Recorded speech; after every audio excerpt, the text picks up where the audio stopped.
This is Insta360 GO 3S action camera, and today I'll show how you can take out the camera out of its action pod. So first, find this button on the left side of your action pod, then start holding it and do not let it go. Now simply take out the camera. Do not be afraid to use a tiny bit of force, since the magnet that, keeps this camera glued to the action pod is pretty strong, so you may need to apply a little bit more force than you expect.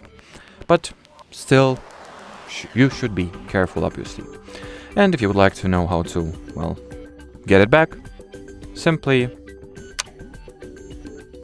put it there, and it will automatically snap into place, since, as I've already mentioned, the magnets on this thing are pretty good.